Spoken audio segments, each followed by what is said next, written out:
नमस्कार दोस्तों। अब देखेंगे अपन सिक्योरिटी फॉर्म जो ऑनलाइन मैंने भरा था उसके बारे में बता देता हूँ आपको कि क्या क्या डिटेल है। वो जो आप देख लीजिए यहाँ पे अपने रोल नंबर है ये, फिर ये पूरी डिटेल ये जो अपने पास इसमें है ये चीज़ हो जाएगी।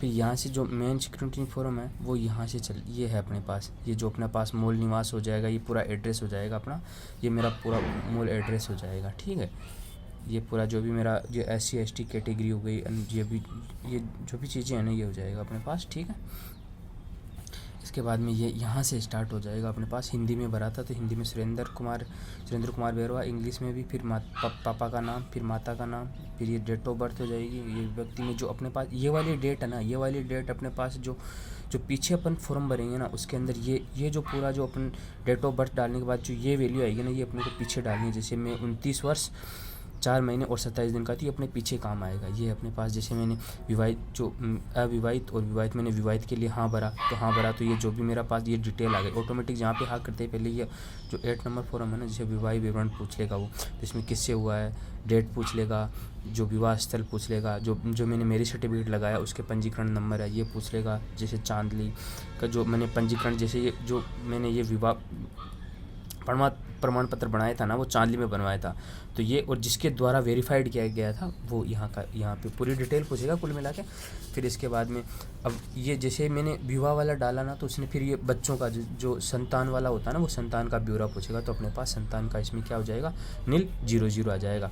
इसी की वजह से अपने को फिर क्या करता है, जिसकी जो मैरिड होता है ना उसको फिर क्या होता है संतान का जो अपने पास शपथ पत्र देना होता है, भले है नहीं है उसे कोई फ़र्क नहीं पड़ता लेकिन शपथ पत्र बनवा के देना पड़ता है। फिर इसके बाद में ये पूरा पता हो जाएगा, मेरा जो भी मेरा पता है वो डाल दिया मैंने इंग्लिश और हिंदी में दोनों में। फिर अपने पास शैक्षणिक योग्यता के अंदर देख लो पूरा मैट्रिक, पहले 10वीं की मार्कशीट, 12वीं की, फिर स्नातक, जो भी अपने पास जिसके अंदर पूरे जो नंबर वगैरह होती है ना परसेंटेज वगैरह वो पूरा का पूरा भरेगा इसमें जो भी बोर्ड वगैरह है ये। फिर इसके बाद में अदर के अंदर जैसे मैंने RSC IT डाली और बाकी कोई क्वालिफिकेशन नहीं है। ठीक है, इसके बाद में अपन आगे चलेंगे। आगे अपने पास कुछ भी नहीं है इसमें, आगे कुछ भी नहीं है।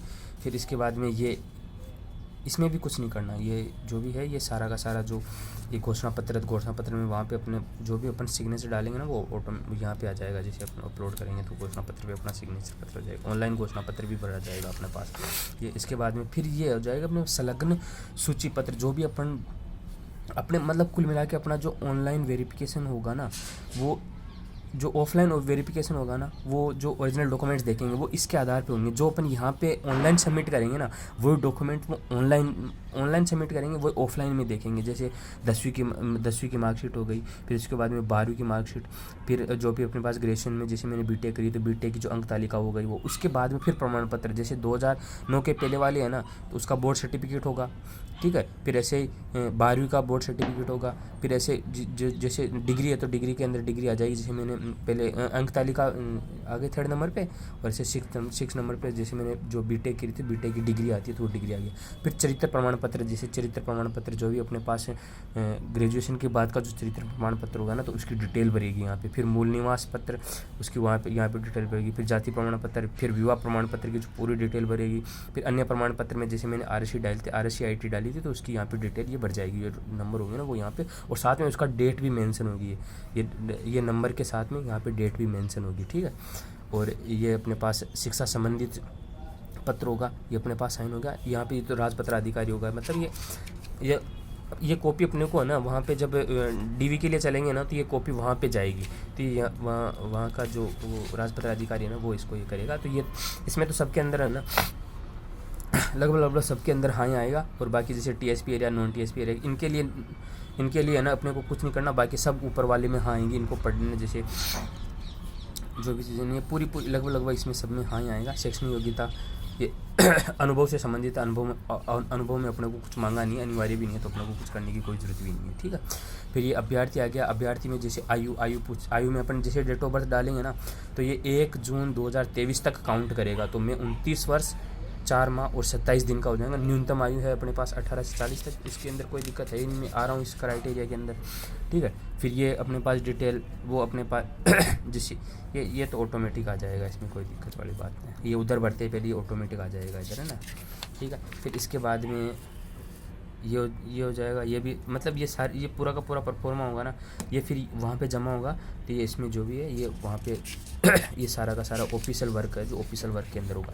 अब इसके बाद में आता है ना जो मेन होता है जिसके लिए छोरों को मतलब दिक्कत आ रही है, वो ये है अपने पास अटेंडेंसन फॉर्म है ना, ये है अपने पास। तो इसको है ना जो पीछे वाली डिटेल है ना उससे अपने को भरना है ये।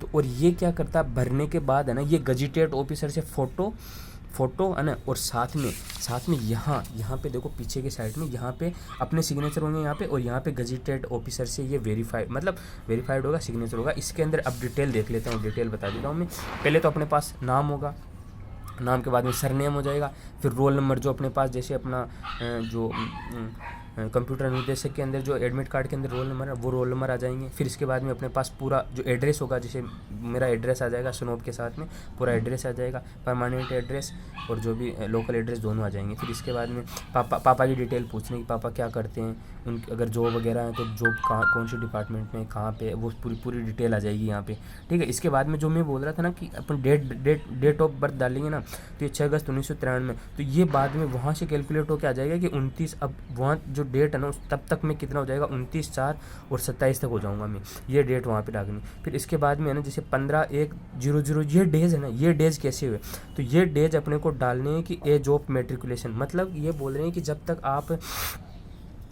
तक आप 10वीं क्लास तक आए थे ना तब तक आपके डेट है ना, मतलब 10वीं क्लास तक आपकी 10वीं क्लास में आप पास करी थी ना, तब तक आप कितने साल के हो चुके थे। मेट्रिकुलेशन का मतलब अब 10वीं जैसे आपने है ना 7/7/2009 को आपने 10वीं पास करी, तो आपके डेट ऑफ बर्थ से लेकर उस डेट तक के जितने भी वर्ष मंथ और डे होंगे ना वो यहाँ पे आएंगे, वो यहाँ पे आपको निकाल के लिखना पड़ेगा।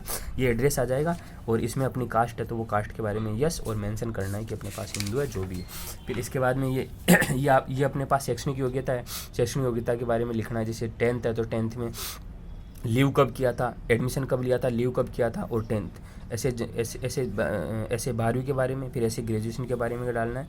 और एक यहाँ पे जो अपने पास जो भी अपने को पास जानते हैं ना, जो भी दो कोई जानने वाले कैंडिडेट होंगे ना उनका यहाँ पे नाम मेंशन कर देना। जैसे कोई भी दो अपने गांव के जानने वाले होंगे ना जो आपको जानते हैं वो यहाँ पे। फिर इसके बाद में यहाँ पे डेट डालनी है, यहाँ पे अपने सिग्नेचर, और यहाँ पे ये जो भी लिख के है ना, और उसके बाद में यहाँ पे ये गजिटेड से वेरीफाई हो जाएगा, और ये अपना सिक्योरिटी फॉर्म हो जाएगा। इसके साथ ये कंप्लीट होने के बाद अपने को ये स्लिप मिलेगी, ये स्लिप लाना अनिवार्य है। ये